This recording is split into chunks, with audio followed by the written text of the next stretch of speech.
الكريم سيدنا محمد وعلى آله وأصحابه أجمعين.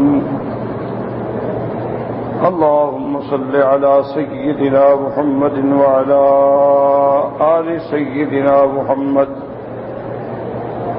كما صليت على إبراهيم وعلى آل إبراهيم في العالمين إنك حميد مجيد.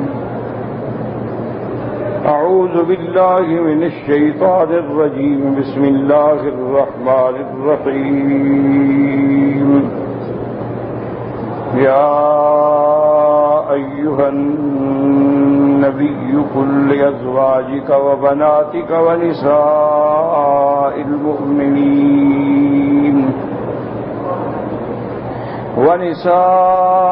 المؤمنين يدنين عليهن من جلابيبهن ذلك أدنى أن يعرفن فلا يؤذين وكان الله غفورا رحيما. لئن لم ينتهي المنافقون والذين في قلوبهم مرض والمرجفون في المدينة لنغرينك بهم ثم لا يجاورونك فيها إلا قليلا ملعونين أينما ثقفوا أخذوا وقتلوا تقتيلا. سنة الله في الذين خلوا من قبل ولن تجد لسنة الله تبديلا. قال المؤلف والمفسر رحمه الله تعالى أدام النفع بعلومه وعلومكم في الدارين آمين. إلى أن قال يقول تعالى آمرا رسوله صلى الله عليه وسلم تسليما أن يأمر النساء المؤمنات خاصة أزواجه وبناته لشرفهن بأن يدنين عليهن من جلابيبهن ليتميزن عن سمات نساء الجاهلية وسمات الإماء والجلباب هو الرداء فوق الخمار. اب مفسر رحمت اللہ علیہ فرماتی ہیں کہ ان آیات مبارکہ میں اللہ نے اپنے رسول عربی صلی اللہ علیہ وسلم تسلیما کثیرا کثیرا کو حکم دیا ان یامر النساء المؤمنات ایمان والی عورتوں کو حکم فرما دیں اور خاص طور پہ اپنی بیویوں کو اور اپنی بیٹیوں کو بھی لشرفہن چونکہ ان کا بہت بڑا مقام ہے. تو اشارہ اس طرف کیا کہ نساء المؤمنین اس میں تو سب آ گئے نا، بیویاں بھی آ گئیں، بیٹیاں بھی آ گئیں، وہ بھی تو نساء المؤمنین ہیں، لیکن ان کا اللہ نے الگ نام لیا کیونکہ ان کا مقام بلند ہے، شان بلند ہے. اس لیے فرمایا یا ایھا النبی قل لازواجک وبناتک ونساء المؤمنین. حالانکہ نساء المؤمنین میں تو سب شامل ہیں، لیکن الگ ذکر کرنے کی وجہ کیا ہے کہ ان کا شان بلند ہے، ان کا مرتبہ بلند ہے، عظمت. اور حکم کیا دیا یدنین علیہن من جلابیبہن، وہ ایک لمبی چادر لے کر سارے بدن کو ڈھانپ لیں اور سر کے اوپر سے گزار کے کھینچ لیں تاکہ بدن بھی چھپ جائے اور چہرہ بھی چھپ جائے. لیتمیزنا تاکہ فیصلہ ہو سکے کہ بھی زمانہ جاہلیت کی جیسے عورتیں بے پردہ پھرتی تھیں بغیر کپڑے کے، بغیر کسی چیز کے، پتہ لگے نہیں یہ مسلمان عورتیں ہیں، یہ ایمان والی عورتیں ہیں. اور اسی طرح پتہ لگے کہ یہ حرہ عورتیں ہیں، آزاد ہیں، یہ باندیاں نہیں. تو اللہ تبارک و تعالیٰ کیونکہ پردہ جو ہے یہ تو شرف ہے، پردہ جو ہے یہ تو شان ہے اور عزت ہے اور عظمت ہے وہ عورت کے لیے. اب مفسر فرماتے ہیں والجلباب هو الرداء، جلباب کہتی ہیں وہ بڑی چادر، فوق الخمار جو دوپٹے کے بھی اوپر سے گزاری جائے. بڑی چادر یہ نہیں کہ دوپٹہ مراد ہے، دوپٹہ نہیں بلکہ سارے کپڑوں کے اوپر ایک بڑی چادر. قاله ابن مسعود وعبيدة وقتادة والحسن البصري وسعيد بن جبير وإبراهيم النخعي وعطاء الخراساني وغير واحد وهو بمنزلة الإزار اليوم. اسی طرح یہ بات حضرت عبداللہ ابن مسعود نے، حضرت عبیدہ، حضرت قتادہ، حضرت حسن بصری، سعید ابن جبیر، ابراہیم النخعی، عطا خراسان، ان سب نے یہی مطلب فرمایا کہ عورت جو ہے اگر گھر سے باہر نکلے تو اپنے لباس کے اوپر ایک بڑی چادر ڈالے اور اس چادر کو سر کے اوپر سے گرا کے کھینچ لے، تاکہ جب کپڑا آگے گھونگھٹ بن جائے گا تو پردہ قائم ہو جائے گا. اسی کو جیسے پہلے زمانے میں جلباب کہتے تھے، اب ازار کہتے ہیں، کیونکہ دو چادریں ہوتی ہیں نا، ایک آدمی نیچے باندھتا ہے، ایک اوپر اڑتا ہے، تو نیچے والی کو ردا کہتے ہیں، اوپر والی کو ازار کہتے ہیں. تو یہ چادر بھی بمنزل ازار کے ہے، یعنی سب کپڑوں کے اوپر ہوگی، یعنی کہ وہی کپڑے کافی ہے نہیں، ان کپڑوں کے اوپر چادر ہو جو پورے بدن کو ڈھانپ لے، کسی کو کپڑا بھی نظر نہ آئے. قال الجوہری الجلباب الملحفۃ، وہ کہتے ہیں جلباب کہتے ہیں ملحفہ جو سر کے اوپر سے گزار کے باندھا جاتا ہے. قالت امرأة من ہذیل ترسی قتیلا لها تمشی النسور الیہ وہی لاہیۃ مشی العذارى علیہن الجلابیب. تمشی النسور الیہ کہ بعض اس کی طرف جا رہے ہیں اور وہ غافل ہیں، اس انداز میں چل رہی ہے جیسے کنواری پردے دار عورتیں اپنے اوپر چادر ڈال کے چلتی ہیں. قال علی بن ابی طلحہ عن عباس امر اللہ نساء المؤمنین اذا خرجن من بیوتہن فی حاجۃ ان یغطین وجوہہن من فوق رؤوسہن بالجلابیب ویبدین عینا واحدۃ. حضرت علی بن ابی طلحہ حضرت ابن عباس سے روایت فرماتے ہیں کہ اللہ تبارک و تعالی نے حکم دیا نساء المؤمنین. اس لیے یاد رکھیں کہ جب یہ لوگ بحث کرتے ہیں نا کہ پردہ نہیں، اور چہرے کا پردہ ضروری نہیں اور ہاتھوں کا پردہ ضروری نہیں، تو سب سے پہلے تو بحث کرنے سے پہلے یہ دیکھ لیا کریں کہ بھی کیا آپ مومن ہیں، آپ کی بیویاں مومنات ہیں، ایمان ہے. اگر ایمان ہے تو پھر اللہ کا حکم یہ ہے، آگے تمہاری مرضی. ورنہ آدمی بحث کرنے میں تو اب دیکھیں نا کہ جب ابراہیم علیہ السلام نے فرمایا نمرود سے مناظرہ ہوا، تو نمرود نے جب آپ سے پوچھا کہ تم یہ بتاؤ کہ تمہارے رب کی نشانی کیا ہے، تو سیدنا ابراہیم علیہ السلام نے فرمایا کہ ربی الذی یحیی و یمیت، میرا رب وہ ہے جو جلاتا بھی ہے مارتا بھی ہے. آپ دیکھو نا ایک بحث ہے، انہوں نے کہا قال انا احیی، میں بھی مارتا ہوں میں بھی جلاتا ہوں.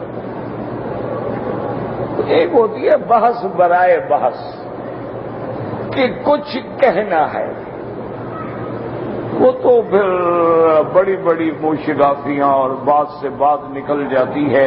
اب دیکھیں کہاں احیاء، کہاں اماتہ اور کہاں بادشاہ کا نہیں. میں بھی کر سکتا ہوں. ایک آدمی کو بلایا جس کو سزائے موت ہو چکی تھی، کہا جاؤ میں نے تم کو بری کیا، دیکھو کہتے ہیں میں نے مردے کو زندہ کر دیا. ایک آدمی کو حکم دیا اس کو قتل کر دو، اس کو قتل کر دیں، دیکھو میں نے مار دیا، زندے کو مار دیا. تو یہ احیاء انا احیی و امیت، تو میں بھی کر سکتا ہوں. تو وہ بے وقوف معنی ہی نہیں سمجھا، بس ایک جواب دینا ہے. اسی چیز کو زندہ کرنا. آج کل آپ دیکھیں نا جی کہ سائنس کتنی ترقی کر چکی ہے، کتنی آگے بڑھ چکی ہے، لیکن آج تک وہ بھی یہ فیصلہ نہیں کر سکتی ہے کہ وہ خلیہ جو ہے وہ بڑھتا کیسے ہے. یعنی سائنس بڑی ترقی کر گئی. یہ ڈی این اے وغیرہ یہ بھی ایک گویا کہ ایک خلیہ ہے، جین گویا کہ یہ بھی ایک جز ہے. اچھا جین کو بھی انہوں نے پڑھ لیا سب کچھ، لیکن وہ خلیہ جو ہے ایک مفرد خلیہ وہ بڑھتا کیسے ہے. اچھا وہ جو ایک خلیہ ہے اس خلیہ کو سب سے پہلے کس نے پیدا کیا؟ ساری دنیا کے سائنسدان حاضر ہیں، جواب نہیں دے سکتے۔ ہر چیز مادہ سے، چلو مادے کو کس نے پیدا کیا؟ کوئی جواب؟ تو جہاں تمہارے عقل جواب دے جائیں وہی ماننا پڑے گا کہ وہ خالق ہے۔ قل اللہ خالق کل شیء۔ تو یہ جو ایک نظم ہے نا جی کہ آخر انسان سے انسان پیدا ہوتا ہے، بلی سے بلی پیدا ہوتی ہے، شیرنی سے شیر پیدا ہوتا ہے، یہ تو کبھی نہیں ہوا کہ شیرنی بلی پیدا کر دے، بلی شیر پیدا کر دے۔ اگر سب کچھ نطفے میں ہے تو مطلب جو چاہے بنا دے نا۔ اس کو اس نظام میں جکڑنے والی ذات کون ہے؟ وہ ہے جو اللہ ہے۔ اس لیے اللہ ہر جگہ کہتے ہیں، پہلے سبق میں یہ کہا کہ میرے محبوب اقرأ باسم ربک الذی خلق، پہلے سبق میں توجہ دلائی کہ میری تخلیق کی قوتوں پہ نظر ڈالو۔ الذی خلق الانسان من علق، اللہ اکبر۔ اب دیکھیں نا جی، نطفتن علقتن، علق کا معنی عام طور پر یہی کیا جاتا ہے کہ پہلے نطفہ ہوتا ہے پھر وہ علقہ بن جاتا ہے، جون کی شکل میں آ جاتا ہے۔ لیکن لفظ علقہ کیوں آیا؟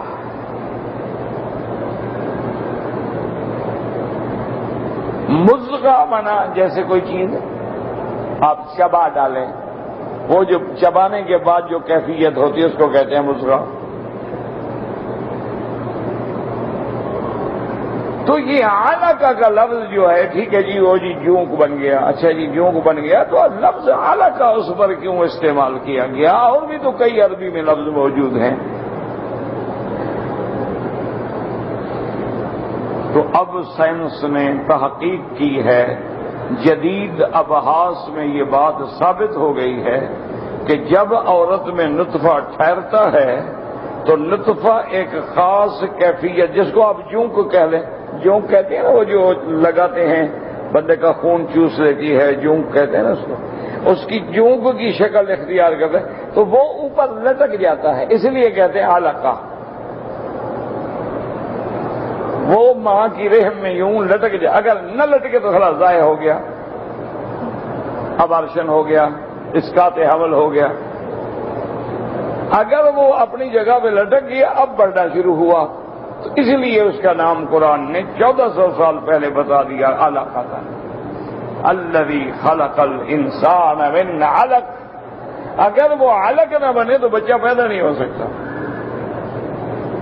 اب جب انہوں نے جدید سکننگ مشینوں سے ماں کے رحم میں جو ترتیب بنتی ہے اس کے جب فوٹو لیے تو وہ لٹکا ہوا ہے۔ اب وہ کہتے ہیں کہ اللہ کے نبی کو آخر کس نے پڑھایا تھا علق؟ اس کا معنی ہے کہ جو اس کو پڑھانے والا ہے وہی خدا ہے، ہم دیکھ تو نہیں سکتے نا خدا کو۔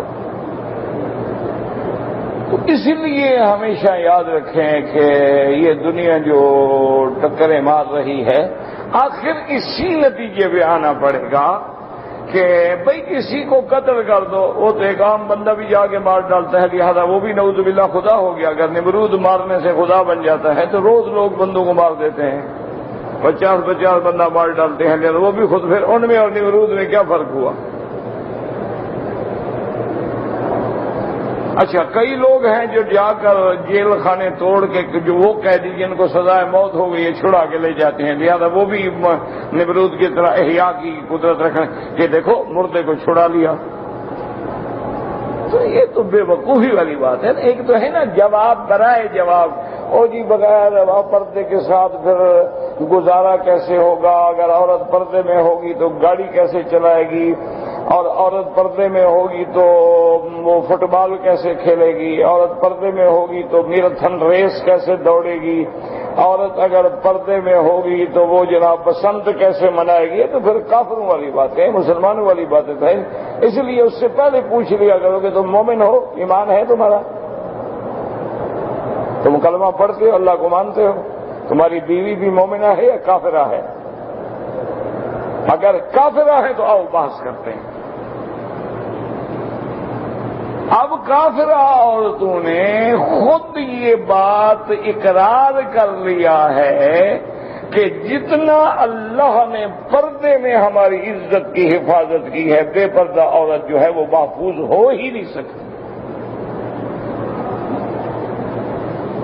یہ انگریز عورتیں، کافر عورتیں، وہ کہتے ہیں کہ جب ایک عورت ہے وہ اپنے بکنی میں یا انگا اور باڈی میں اور اس طرح کے لباس میں پھر رہی ہے، وہ تو خود دعوت گناہ دے رہی ہے کہ آؤ میں پبلک پراپرٹی ہوں، مجھے چھیڑو۔ تو پھر اگر لوگ اس کو چھیڑتے ہیں تو کیوں چیختی ہے؟ آپ کو پتا ہے کہ یہ جو بڑے بڑے ملک ہیں نا، جو اپنے آپ کو سمجھتے ہیں کہ ہم سپر پاور ہیں، 1 گھنٹے میں 1 لاکھ عورت حاملہ بالزنا ہوتی ہے۔ 1 گھنٹے میں۔ ایک اسکول تھا، ہائی اسکول، اس کی پرنسپل کو خیال آ گیا کہ ہم اپنی بچیوں کا ذرا چیک اپ کرائیں، طبی چیک اپ کرائیں، ملاحظہ کرائیں تاکہ کوئی بیماری تو نہیں ہے۔ تو انہوں نے پوری ٹیم منگائی ڈاکٹروں کی اور سارا چیک اپ کرایا۔ ساتھ اس کو خیال آیا تو انہوں نے کہا کہ ان کا ذرا یہ بھی چیک کر لو کہ یہ کنواریاں ہیں، کیونکہ یہ لڑکیاں جو پڑھ رہی ہیں 11 سال 12 سال 10 سال 11 سال 12 سال کی لڑکیاں، تو 999 لڑکی جو تھی وہ کنواری نہیں تھی 1000 میں سے۔ اب دیکھیں نا پردہ چھوڑنے کا کتنا فائدہ ہوا۔ ماں باپ کے بغیر علیحدہ، آپ مسلمان آدمی ہے، پردہ ہے، پھر بھائی جاتا ہے بہن کو اسکول چھوڑتا ہے، خود لے آتا ہے، واردات وہاں بھی ہو جاتی ہے لیکن لاکھوں میں 1۔ وارداتیں وہاں بھی ہو جاتی ہیں جہاں اتنی احتیاط ہو، پھر بھی گناہ ہوتے ہیں، لیکن جب نسبت نکالو گے تو لاکھوں میں 1 کی بنے گی۔ اس لیے ہمیشہ یاد رکھیں کہ حضرت ابن عباس، اور دوسری بات یاد رکھو کہ ایک آدمی نے ترجمہ پڑھا ہے ایک عالم دین سے، ایک آدمی نے ترجمہ پڑھا ہے تابعی سے، ایک آدمی نے ترجمہ پڑھا ہے صحابی سے، اور صحابی نے ترجمہ کس سے پڑھا ہے؟ محمد الرسول اللہ صلی اللہ علیہ وسلم۔ تو اب آپ خود فرمائیں کہ قرآن کا ترجمہ کون سا زیادہ صحیح ہوگا، جو آج کا پروفیسر سمجھ رہا ہے یا ڈاکٹر سمجھ رہا ہے یا سکالر سمجھ رہا ہے، یا قرآن کا وہ ترجمہ صحیح ہوگا جو اللہ نے خود اپنے نبی کو پڑھایا ہے؟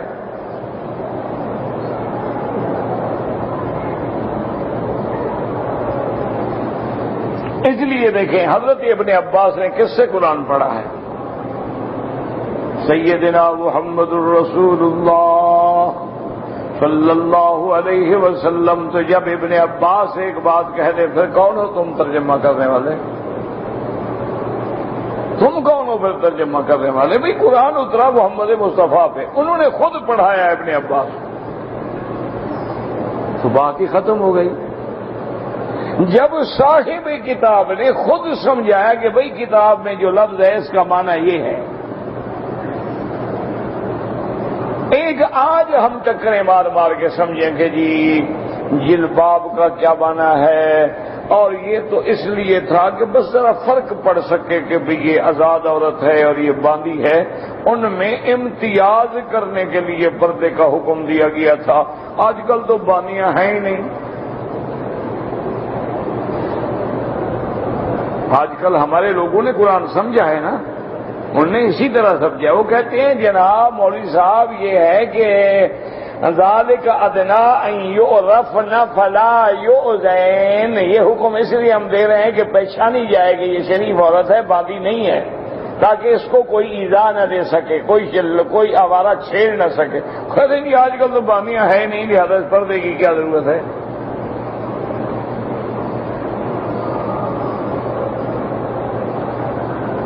لوگ کہتے ہیں واہ واہ دیکھا ماشاءاللہ دیکھو، اچھا جن لڑکیوں نے پردہ نہیں کرنا وہ کہتے ہیں کمال ہے، عالم ہے تو یہ ہے کہ وہ بھی عالم ہے جو ہمیں جہنمی بناتا ہے۔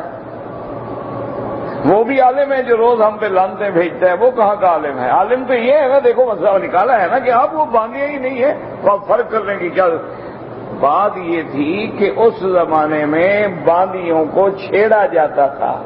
اللہ نے شریف عورت کا پردہ رکھا تھا کہ تمہاری شرافت واضح اور کوئی تمہیں چھیڑے نہ۔ اب باندیاں تو نہیں، اب تو شریف عورتوں کو چھیڑا جاتا ہے، لہذا پہلے حکم پہ عمل کرو کہ گھر سے باہر نہ نکلیں۔ مسئلہ سمجھو،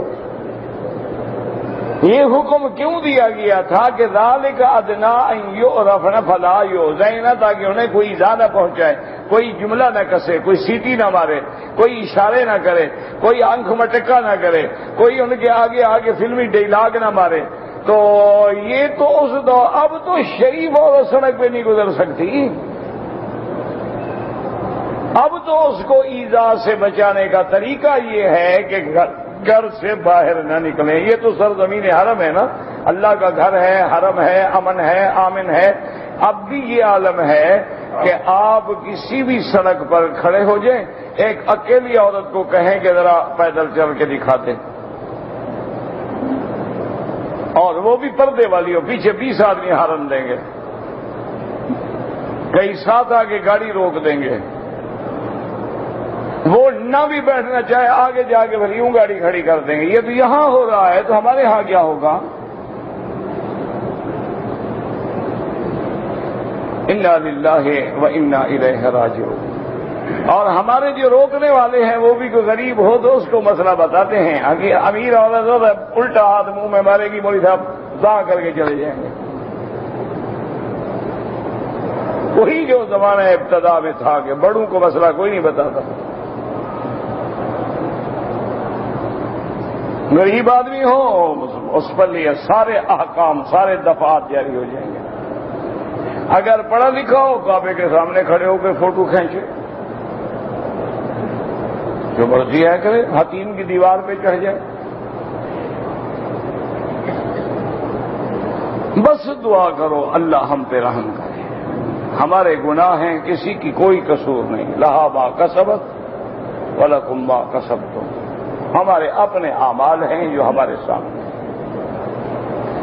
اسی لیے میرے مدنی پاک نے اپنے خطبے میں سکھایا تھا وَنَعُوذُ بِاللَّهِ مِنْ شُرُورِ أَنفُسِنَا وَمِنْ سَيِّئَاتِ أَعْمَالِنَا، اسی لیے میرے مدنی ہر خطبے میں پڑھتے تھے نا وَنَعُوذُ بِاللَّهِ مِنْ شُرُورِ أَنفُسِنَا وَمِنْ سَيِّئَاتِ أَعْمَالِنَا مَنْ يَهْدِهِ اللَّهُ فَلَا مُضِلَّ لَهُ وَمَنْ يُضْلِلْهُ فَلَا هَادِيَ لَهُ۔ وہ جس کو ہدایت دے، وہ دنیا کے کسی کونے میں بیٹھے ہیں، ان کی کبھی کسی غیر عورت پہ نظر نہیں پڑی، وہ ہدایت نہ دے، طواف کر رہے ہیں، لوگوں کی عورتوں کو دیکھتے ہیں، لوگوں کی جیب کاٹتے ہیں، اقامے نکالتے ہیں، حجر اسود پہ جا کے غیر محرم عورت سے بدن ٹکراتے ہیں، یہ بھی مومن ہے ماشاءاللہ۔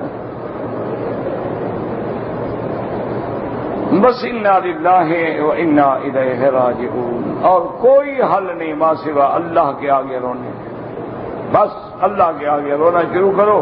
کسی رونے والے کے آنسو اللہ کو پسند آ گئے تو شاید رحمت کی بدلی آ جائے، ورنہ ہم جس مقام پہ پہنچے ہیں نا بالکل علی شفا حفرۃ من النار، ہم جہنم کے عین کنارے پہ کھڑے ہیں۔ ہاں اللہ نے وان کا ذکر منہا، اللہ اب بھی بچا لے تو اس کی مرضی۔ باقی یہ کہو کہ دین نہیں ہے، تو وہ اب نہ مولوی کے گھر میں ہے نہ پیر کے گھر میں۔ اللہ معاف فرمائے۔ اللہ کوئی تعویذ لے کے لوگوں کو لوٹ رہا ہے، کوئی جناب استخارے کرتا ہے، 2 منٹ میں گردن جھکا کے مسئلہ بتا دیتا ہے۔ وہ جو ان کے سب سے بڑا استخارہ کرتا ہے نا ٹی وی پہ آگے 2 منٹ ہی، اس دفعہ میرے پاس آیا تھا کہ میری لڑکی کا مسئلہ ہے، مہربانی کریں۔ میں نے کہا تم لوگوں کا حل کرتے ہو، تم میرے پاس کیسے آ گئے؟ وہ کہتے ہیں یار مکی صاحب چھوڑو، مذاق نہ کرو، میری بیٹی کا، تمہاری بیٹی نہیں؟ میں نے کہا میری بیٹی ہے، تمہاری بیٹی میری بیٹی ہے، مجھے اس میں کوئی انکار نہیں۔ یہ پریشانی ہے، وہ خاوند اس کے ساتھ بڑا جھگڑا کر رہا ہے، مہربانی کرو۔ نے کہا مجھے کیا، میں تو نہ عامل نہ کامل نہ عالم نہ فقیر، میں تو بے فائدہ آدمی ہوں، مجھ سے کیا فائدہ ملے گا؟ دعا کروں گا اللہ کے گھر میں، اللہ نے فریاد سن لی تو الحمدللہ اللہ تیری بیٹی کا گھر آباد رکھے، وہ تو ہماری بچی ہے، اللہ ہر مسلمان کی بچی کا گھر آباد رکھے، اللہ ہر کسی کو بربادی سے بچائے۔ یہ تو ماں باپ کو پتا ہوتا ہے نا جن کی بیٹیاں برباد ہو کے گھر آ جاتی ہیں۔ اللہ اکبر۔ میں نے کہا یار یہ تم مہربانی کیا کہتے ہیں مکی صاحب، کیا کریں بس روٹی کھانے کا ایک بہانہ ہے۔ میں نے کہا چھوڑے یار، روٹی کھانے کے اور بھی تو کوئی بہانے ہیں، وہ ضروری ہے کہ اللہ کا قرآن بیچو، لا تشتروا بآیاتی ثمنا قلیلا ان کثیرا من الاحبار والرہبان لیاکلون اموال الناس بالباطل۔ کیوں ہے قرآن کی زد میں آتے ہو؟ چھوڑ دو، روٹی کھانے کے اور بھی تو کئی ذریعے ہیں، بہت بڑے ذرائع ہوتے ہیں روٹی کھانے کے۔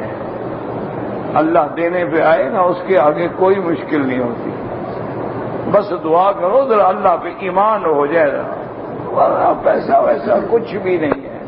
اور یار یہ پیسہ دنیا والے کما سکتے ہیں، ہم نہیں کما سکتے ہیں،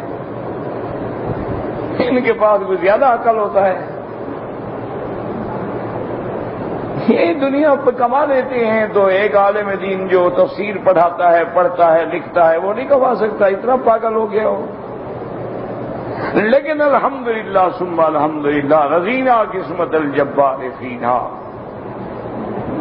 جیسے بزرگ نے کہا تھا، انہوں نے کہا اللہ ہم تیری تقسیم پہ راضی ہے، لنا علم وللجہال مال، تو نے ہمیں قرآن و حدیث کا علم دیا اور جاہلوں کو دولت دی ہے، اب راضی ہیں تیرے فیصلے، ہم تیرے فیصلے پہ راضی ہیں، بالکل رضینا باللہ ربا وبالاسلام دینا وبمحمد صلی اللہ علیہ وسلم۔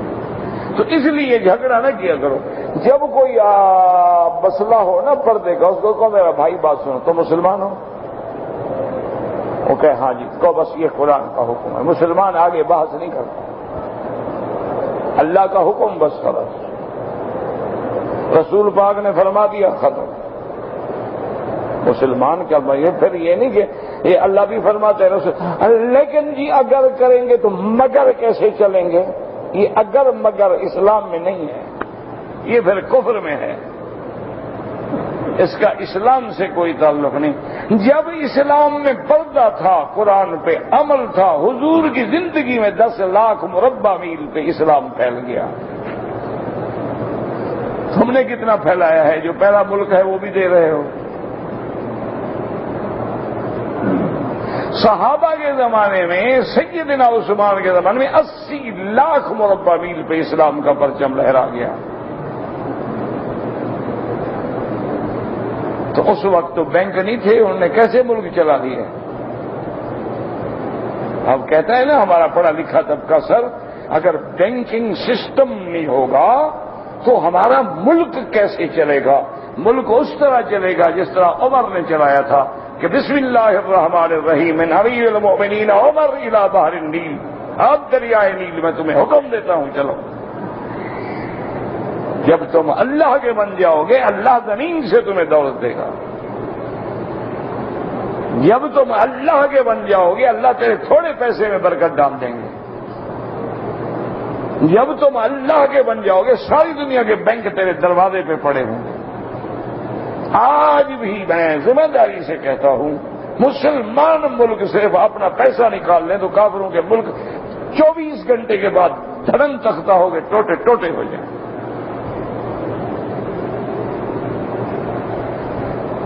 اب بھی وہ مسلمانوں کے سہارے پہ زندہ ہیں، حبل من اللہ و حبل من الناس۔ یہ کوئی بات ہے؟ آج اگر 1 ارب 34 کروڑ مسلمان یہودیوں کی طرف اکٹھے ہو کے پیشاب کر دیں نا، پیشاب میں ڈوب جائیں، جنگ لڑنے کی ضرورت ہی نہیں ہے۔ لیکن اکٹھا کون ہو جناب؟ ہم تو روز لڑتے ہیں، نماز پہ جھگڑا، ہاتھ باندھنے پہ جھگڑا، آمین کہنے پہ جھگڑا، بڑا ایمان حل کر رہے ہیں ہم۔ یہی لوگ ہیں جو دشمن ہیں اسلام کے، جو لڑاتے ہیں لوگ، سمجھتے ہیں ہم دین کا کام نہیں کر رہے ہو، دین کے نام پہ لڑائی لڑا رہے ہو، خدا کے لیے مسلمانوں کو ملنے دو۔ آج مسلمان اکٹھے ہو جاؤ، اللہ نے تمہیں ایسے موقع دیے ہیں، ایسے موقع دیے ہیں گویا کہ جیسے ایک دروازہ اللہ نے مسلمان کے ہاتھ میں رکھا ہے، جب تک دروازہ نہ کھولو کافر کا جہاد ہی نہیں گزر سکتا۔ ساری دنیا کی اس وقت طاقت جو ہے وہ تیل پہ ہے۔ تیل اللہ نے کس کو دیا ہے؟ سب تیرے محتاج ہیں، بس صرف فرق یہ ہے کہ اللہ کو پہچان لو۔ ایبتغون عندہم العزہ فإن العزة للہ، اللہ کو پہچان لو اور یہ جھگڑے مگڑے ختم کر دو۔ میرا بھائی یہ فروئی مسئلے ہیں، اعلیٰ اولیٰ کی باتیں ہیں، افضل غیر افضل کی باتیں ہیں، یہ کوئی کفر اسلام کی جنگیں نہیں ہیں، ان میں ٹکریں مار کے مسلمانوں کو آپس میں لڑ لو۔ دیکھو نا کیسے لطف آتا ہے کہ ایک امام کعبے میں کھڑا ہے، حنفی، شافعی، مالکی، حنبلی سب ایک امام کے پیچھے نماز پڑھ رہے ہیں۔ سبحان اللہ۔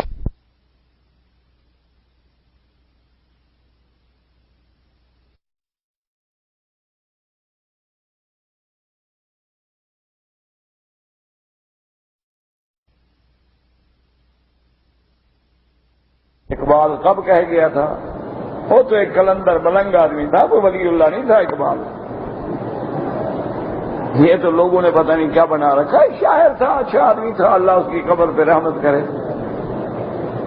باقی وہ کوئی ایسی بات نہیں ہے کہ کوئی اولیاء اللہ ہو، ایسی کوئی بات نہیں ہے۔ وہ ایک شاعر تھا، اچھا شاعر تھا، اللہ نے اس سے اچھا کام لیا، اللہ اس کے درجات بلند کرے، ورنہ اس بیچارے کا تو سارا خاندان قادیانی تھا۔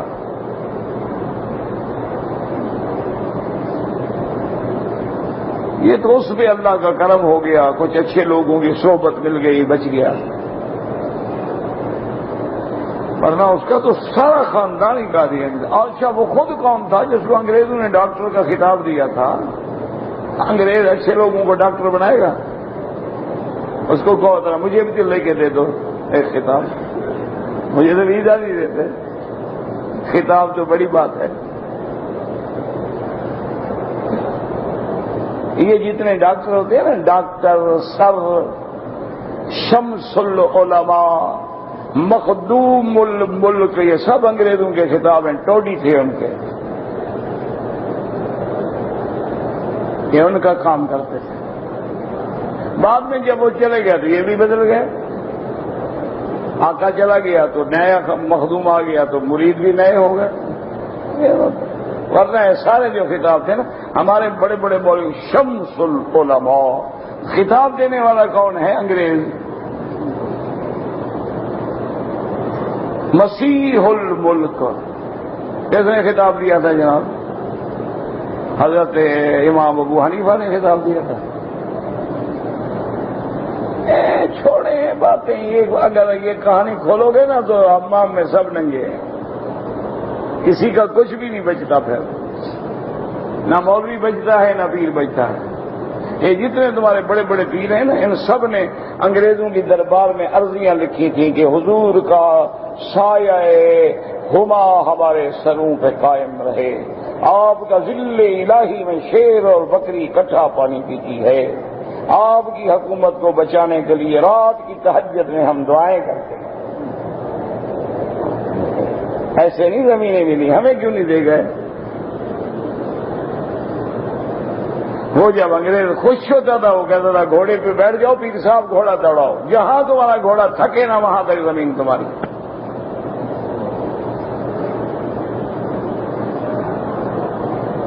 یہ تمہارے جتنے نواب ہیں نا، جن کو نوابی کا خطاب ہے، خان کا خطاب ہے، سر کا خطاب ہے، بس یہ ڈرا کرو جہاں آ جائے نا، سر آ جائے، ڈاکٹر آ جائے، کوئی اور خطاب آ جائے، انگریز ایسے نہیں خطاب دیتا، بڑا بدبخت ہے، اپنے دوستوں کو خطاب دے گا، دشمنوں کو تو نہیں دے گا نا، دشمنوں کو کون دیتا ہے؟ تو اس لیے جناب یاد رکھے، لیکن وہ بعد میں بیچارہ نے زندگی اللہ نے اس کی بدل دی، اقبال کی، اللہ اس کی قبر پہ کروڑوں رحمتیں فرمائے، تو بڑی اچھی بات کہہ گیا، کہتے ہیں ایک ہوں مسلم حرم کی پاسبانی کے لیے، نیل کے ساحل سے لے کر تا بخا کے کاشگر۔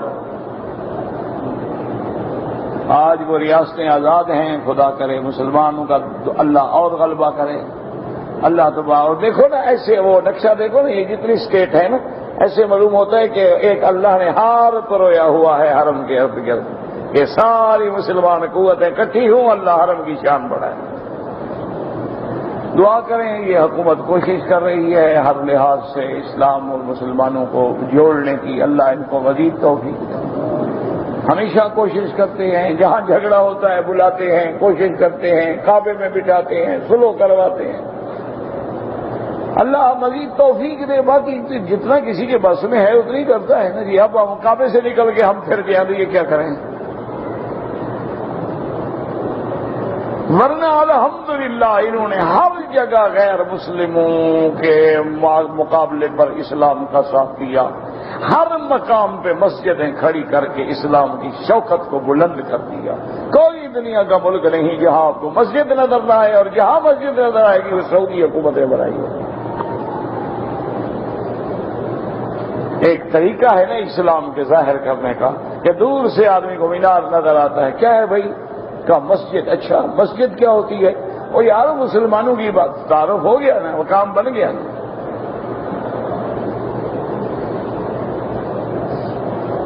تو اس لیے بہرحال جو کچھ ان سے ہو رہا ہے یہ کر رہے ہیں، اور بڑی کوشش کر رہے ہیں کہ مذہبی افتراق بھی ختم ہو جائے، مذہبی انتشار بھی ختم ہو جائے، یہ عصبیتیں بھی ختم ہو جائیں، اور جو کتابیں لکھی جاتی ہیں ایک دوسرے کو کافر کہنے کی وہ بھی ختم کر دی جائیں. اللہ ان کو جزا دے اور توفیق دے. ہم تو طالب ہیں، دعا کر سکتے ہیں، اور ہمارے پلے میں ہے کیا؟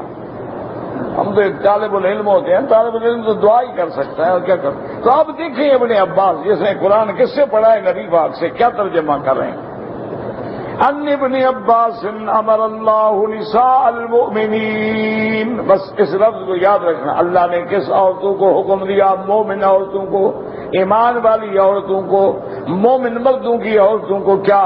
اذا خرجن من بیوتہن فی حاجت، جب کسی کام کی غرض سے گھر سے نکلیں، یغطین وجوہہن، اپنے چہروں کو چھپا لیں،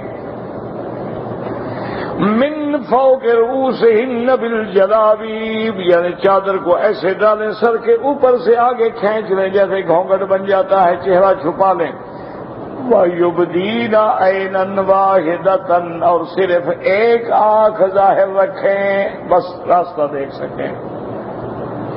وقال محمد بن سیرین سألت عبیدۃ السلمانی عن قول اللہ عز وجل. حضرت محمد بن سیرین جو تعبیر رؤیا میں بڑے امام ہیں، جن کو خواب کی تعبیر کا اللہ نے علم دیا تھا، فرماتے ہیں کہ میں نے عبیدۃ السلمانی سے اس آیت کا مطلب معنی پوچھا کہ اللہ جو فرماتے ہیں یدنین علیہن من جلابیبہن، اس کا کیا مطلب ہے؟ فغطا وجہہ وراسہ وابرد عینہ الیسری، انہوں نے اپنا چہرہ بھی چھپا لیا، سر بھی چھپا لیا، اور ایک بائیں آنکھ کو ظاہر رکھا. کہا یہ مطلب ہے یدنین علیہن من جلابیبہن. اب دیکھیں اللہ ابن عباس کے مدارج کو بلند فرمائے، عبدۃ السلمانی کی شان کو بلند فرمائے. کیسے پیارا ترجمہ کیا کہ ایک آنکھ ظاہر کریں، یہ نہیں کہ ایسا پردہ پہن کے دو آنکھیں نکال کے رکھے، پھر تو حسن کا ذریعہ بن گیا. جب ایک آنکھ ہوگی تو کانی کو کون دیکھتا ہے؟ آج کل ایک رواج آ گیا نا، باقی اچھا پردہ ہوگا لیکن آنکھیں دونوں ظاہر ہوں گی، تاکہ وہ بوڑھی جو ہے وہ بھی جوان نظر آتی ہے. کئی لوگ پیچھے بھاگتے ہیں، آگے جا کے دیکھتے ہیں تو 90 سال کی بوڑھی ہے، پھر اپنا منہ کالا کر کے واپس آ جاتے ہیں. اچھا میں اس کے پیچھے بھاگ رہا تھا. اس لیے ایک آنکھ، جب ایک آنکھ ہو تو عیب ہے نا، تو پتہ ہی نہیں نا کہ دوسری آنکھ کیسے ہے، لہذا دیکھنے والا بھی نہیں دیکھے گا کہ چھوڑے یار کانی عورت ہے کیا دیکھنا. اس لیے انہوں نے کپڑا پہن کے شاگردوں کو باندھ کے دکھایا کہ یہ ہے ترجمہ. وقال اکرمۃ تغطی ثغرۃ نہرہا بجلبابہا تدنیہ علیہا. حضرت اکرمہ یہ حضرت ابن عباس کے شاگرد ہیں، انہوں نے فرمایا مانا یہ ہے کہ اوپر سے کپڑا اتنا کھینچے کہ سینہ بھی چھپ جائے. یعنی آگے جو گھونگھٹ کھینچے نا لمبا کھینچ لیں تاکہ نیچے نظر بھی کر کے دیکھ سکے راستہ، اور سینے کا ابھار جو ہے اس کے آگے بھی کپڑا آ جائے تاکہ کسی کی نظر بد جو ہے نہ اٹھے۔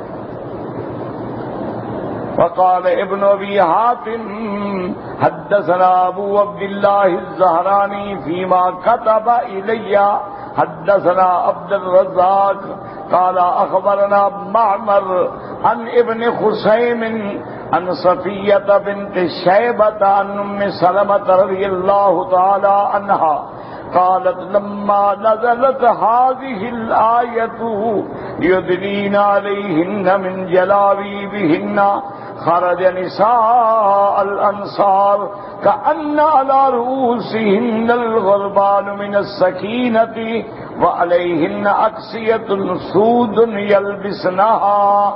اب بی بی ام سلمہ سے روایت ہے، بی بی ام سلمہ میرے مدنی سرکار کی بیوی ہیں، امہات المؤمنین میں ہیں، وہ فرماتی ہیں کہ جب اللہ نے قرآن میں یہ حکم فرما دیا یدنین علیہن من جلابیبہن، انصار کی عورتیں جب گھر سے نکلتی تھیں ان کے چہرے کے اوپر ایسے کپڑا پڑا ہوتا تھا، وہ دور سے غربان یعنی جیسے کوئی چیز، غربان اصل میں کہتے ہیں یہ دیکھیں جیسے اوپر کوئی ٹوپی سی نظر آئے اس کو کہتے ہیں غربان، تو ایسے معلوم ہوتا تھا کہ ان کے سروں پہ غربان ہیں، اور ایسے یعنی جیسے کوئی ایک پرندہ بناتا ہے نا ایسے گھونسلہ، اس کو کہتے ہیں غربان، گھونسلہ نما کپڑا جو ڈالا نا ٹوپی آ گئی تو گھونسلہ بن گیا نا ان کے اوپر۔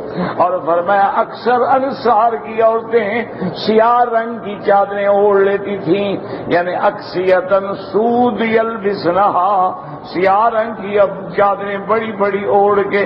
تو بی بی نے بھی بتلا دیا کہ اس آیت کے آنے کے بعد کوئی عورت بغیر پردے کے باہر نہیں نکلتی تھی، سر کے اوپر سے لے کر کپڑا لمبا کر کے ڈال دیتی تھی۔ آج کل آپ نے دیکھا ہوگا عمرے میں شیعہ حضرات بھی وہ چادر استعمال کرتے ہیں، ان کی عورتیں بھی لمبی چادر ہوتی ہے۔ بہرحال چلو کسی حکم پہ تو عمل کر رہے ہیں نا، چلو ایک حکم پہ صحیح، تو بہر اللہ قادر ہے، اللہ ہدایت دے دے، ہم تو ان کے لیے بھی ہدایت کی دعا کرتے ہیں، کوئی ذاتی جھگڑا تو کسی سے نہیں ہوتا۔ تو غصہ تو بہرحال اس لیے ہوتا ہے نا، کوئی ہماری ماں کو گالی دے تو ہم اس کے لیے پھول تو نہیں گرائیں گے، تو جب وہ امہات المومنین کو برا کہیں گے تو ہمیں دکھ ہوگا، صحابہ کو کہیں گے دکھ ہوگا۔ باہر صورت یہ ہے کہ وہ چادر اوپر لمبی اوڑھ لیتی، سفید بھی ہوتی ہے سیاہ بھی ہوتی ہے۔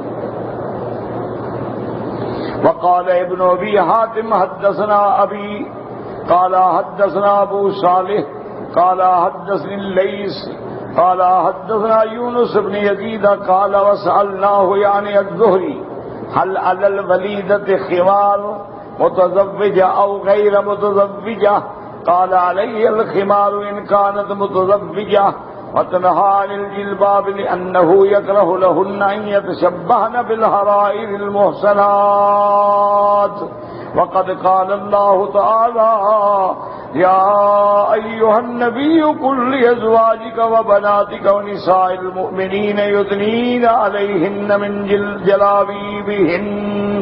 اب مفسر فرماتے ہیں میں نے زہری سے پوچھا حل علی الولیدۃ خمار، ولیدہ یا تو مانا عام لڑکی یا مانا باندی، اس کے لیے چادر شادی شدہ ہو یا غیر شادی شدہ۔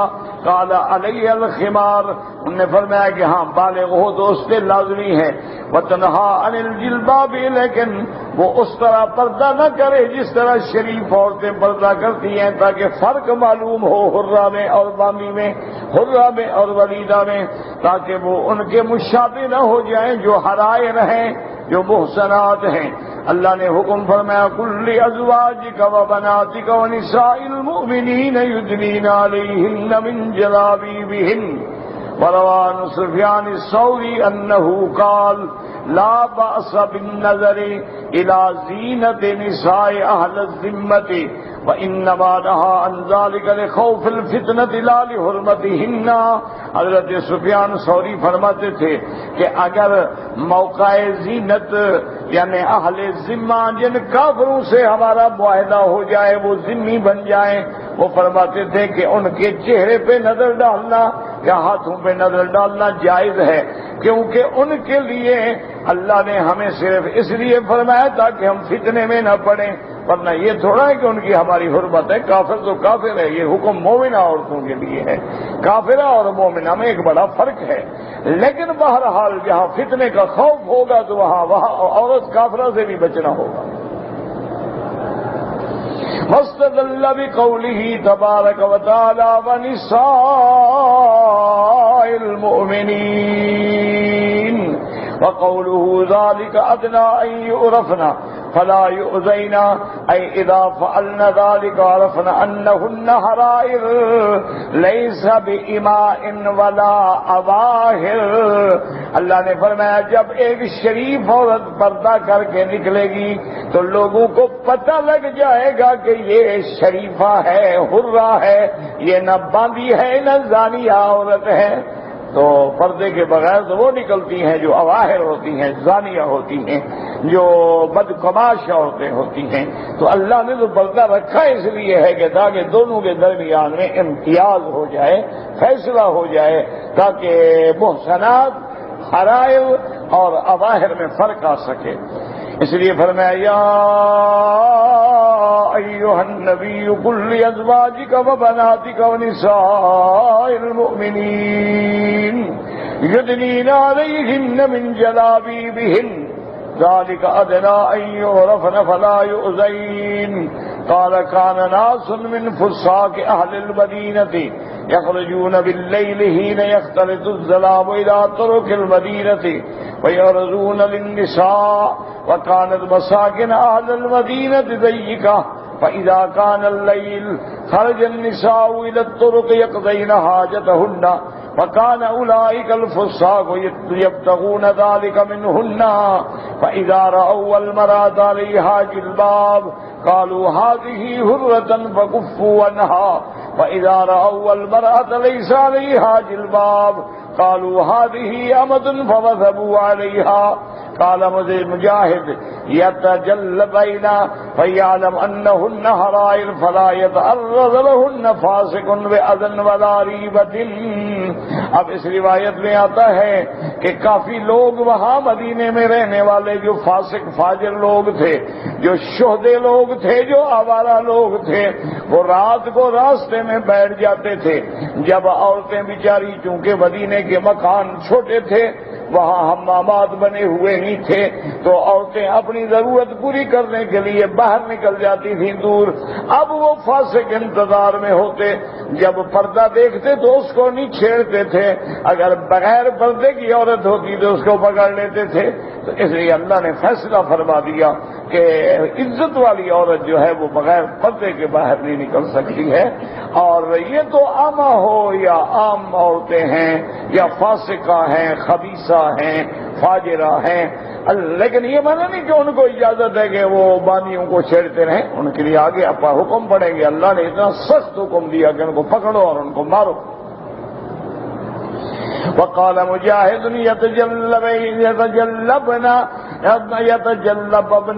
یعنی وہ بڑی چادریں لیتی تھی، فیعلم پتہ لگتا تھا انہن حرائر، یہ حرہ عورتیں ہیں، فلا یتعرض لہن فاسق بأذى ولا ریبۃ، اب کوئی فاسق جو ہے ان کو نہیں چھیڑ سکتا تھا۔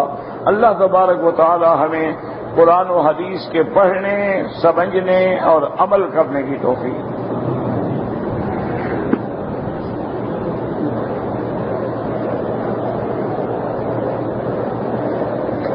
کہتے جی کہ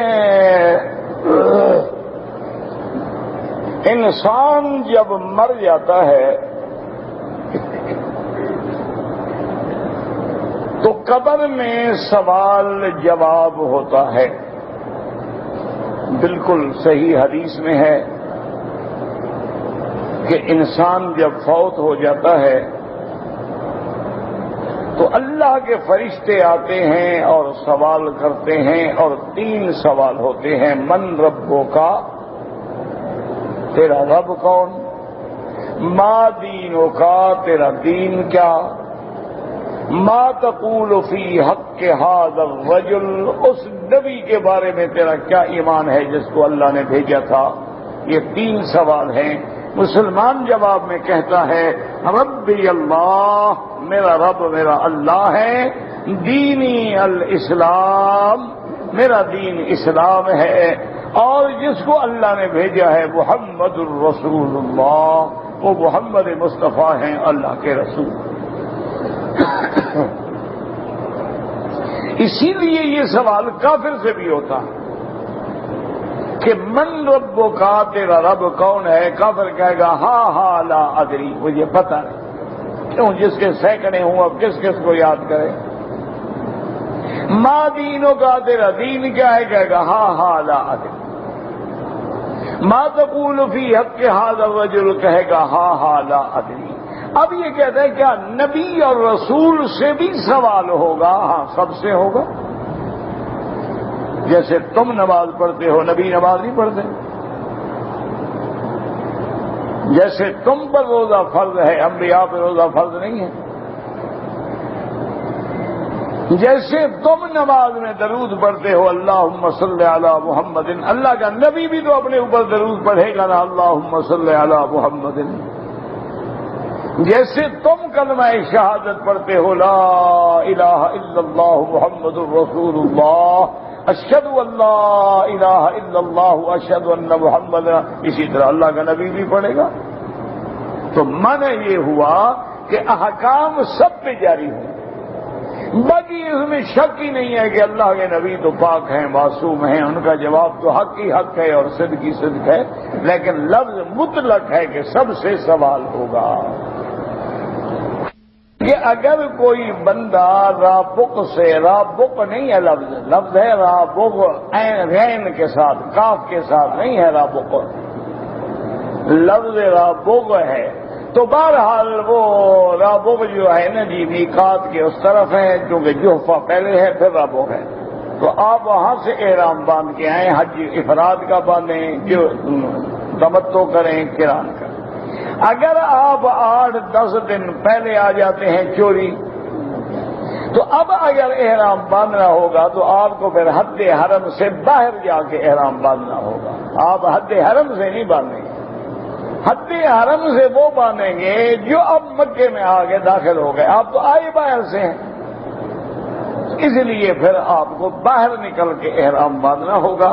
لیکن جو آپ بغیر احرام کے آئیں گے، حالانکہ آپ حج کے لیے آ رہے ہیں، تو دم پڑ جائے گی، عمرہ بھی کرنا ہوگا، دم بھی پڑ جائے گی، کیونکہ یہ تو کوئی راستہ ہی نہیں، کسی امام کے نزدیک بھی نہیں، کیونکہ جب آپ رابق سے آ رہے ہیں تو کیا کرنے آ رہے ہیں؟ حج کرنے کے لیے آ رہے ہیں، تو لازمی بات ہے کہ آپ کو احرام سے آنا چاہیے، عمرے کے ساتھ آنا چاہیے۔ اب آپ نے چونکہ عمرہ چھوڑا اپنے آپ کو بچانے کے لیے، تو اب حج کے بعد عمرہ بھی کریں اور پھر ایک دم بھی ادا کریں۔ اسی لیے جو لوگ جدہ سے بھی آئیں گے ان کو بھی احرام جدہ سے باندھنا چاہیے تھا، لیکن جدہ سے نہیں باندھ سکے، تو جب حج کا دن آ جائے تو مسجد تنعیم سے جا کر حد حرم کے باہر سے جا کے نیت کریں، کیونکہ جدہ جو ہے وہ حرم کے حدود سے باہر ہے، وہ ہل ہے، وہ حرم نہیں ہے، تو لہذا تمہیں بھی احرام پھر ہل سے باندھنا ہوگا۔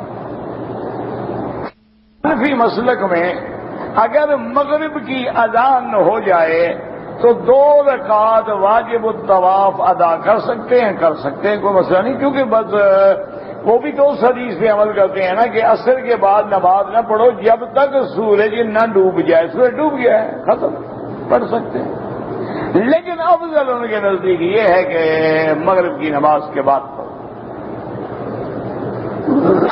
قرآن شریف پہ اینک رکھ دیا جائے، خلاف ادب ہے، ہاں بالکل خلاف ادب، بلکہ علماء تو کہتے ہیں کسی حدیث پہ بھی لکھے، کتاب پہ بھی نہ رکھو، کسی دینی کتاب پر بھی اینک نہ رکھو، اینک الگ رکھا کرو۔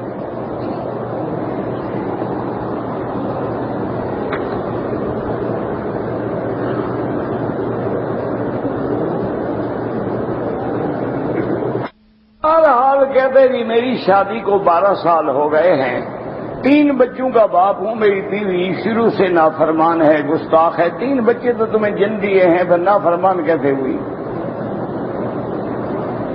بھائی تو بچے خود بخود تو پیدا نہیں ہو گئے نا، تیرا کہنا مانا تو بچے پیدا ہوئے نا۔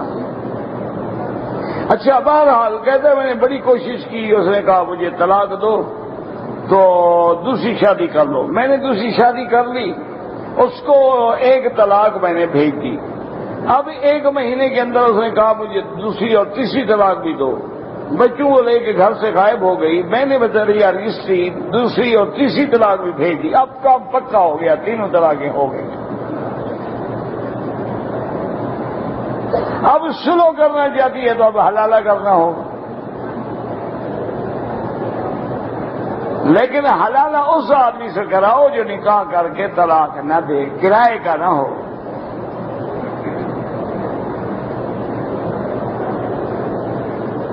حجر اسود کا بوسہ دینا دوران طواف سنت ہے، طواف کے بغیر جا کے بوسہ دو یہ ناجائز ہے۔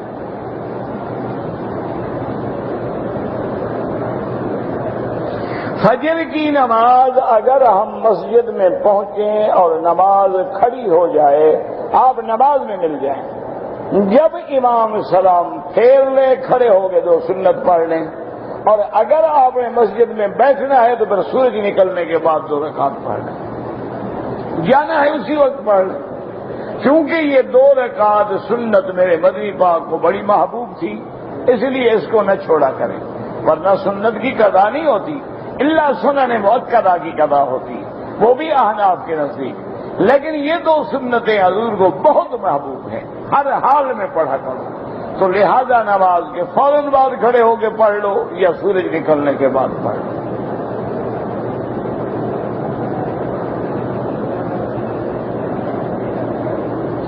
اگر ایک آدمی کی شادی ایک عورت سے ہوئی ہے اور اس شخص کی والدہ نے، یعنی جس کی شادی ہے اس کی والدہ نے اس عورت کو دودھ پلایا تو وہ عورت اس کی بیٹی بن گئی، اس کی بہن بن گئی۔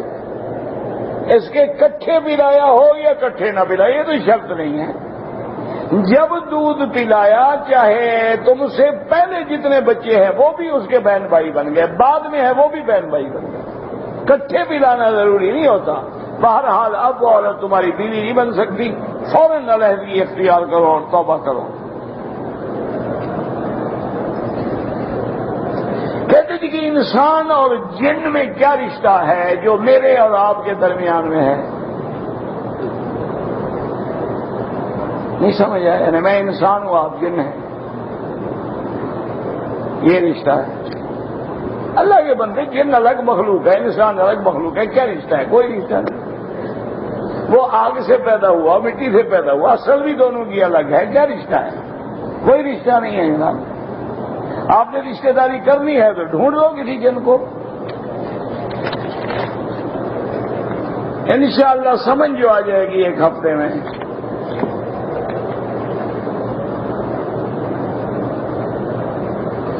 میں نے اپنی سچائی ثابت کرنے کے لیے قرآن اٹھایا، قسم ہے اور کیا ہے، قرآن اٹھانا کوئی الگ چیز تھوڑی ہے، میں نے قسم اٹھائی، سچے ہو تو کوئی ڈر نہیں، جھوٹے ہو تو توبہ کرو۔ کفارہ اس لیے نہیں ہوتا، جھوٹی قسم کے کفارے نہیں ہوتے، وہ تو کفارہ قسم کا تب ہوتا ہے کہ ایک کام کے لیے میں نے قسم کھائی تھی لیکن میں نے وہ کام کر لیا، توڑ دیا قسم کو، اب کفارہ دینا ہوگا۔ جھوٹی قسم کھانے کا تو کوئی کفارہ نہیں، اس کا تو بہت بڑا عذاب ہے، بہت بڑا گناہ ہے، توبہ کرے، اللہ سے معافی مانگے۔ قرآن بھی اللہ کا کلام ہے، گو ہمارا جو رواج ہے، لوگ کہتے ہیں قرآن پہ ہاتھ رکھو، قرآن سر پہ رکھو، یہ غلط ہے، اصل قسم اللہ کی ہے، لیکن اگر تم ایسا کرتے ہو تو پھر بھی گویا وہ قسم ہو گئی، اور اس قسم کو تم سچے ہو تو الحمدللہ، جھوٹے ہو تو توبہ کرو۔ صفا اور مروہ کا جب چکر کریں گے تو استلام کرنا ہے، کوئی استلام نہیں کرنا۔ یہ تو لوگوں نے رواج بنا رکھا ہے، اللہ اکبر اللہ اکبر، بدعت ہے، کوئی استلام نہیں۔ پہاڑی پہ چڑھے اور اللہ سے دعا مانگے، استلام کوئی نہیں ہوتا صفا مروہ پہ۔ صفا مروا دوڑنے کے لیے جب جا رہے ہیں استلام حجر اسود کا ہوتا ہے، نہ کہ صفا کے چکروں میں ہوتا ہے۔ صفا کے چکروں میں کوئی استلام نہیں، بس صفا کی پہاڑی پہ چڑھے، ابدأ کما بدأ بہ اللہ، ان الصفا والمروۃ من شعائر اللہ، یہ آیت پڑھیں، اور اگر آتا ہو تو لا الہ الا اللہ وحدہ صدق وعدہ نصر عبدہ اعز جندہ حزب الاحزاب وحدہ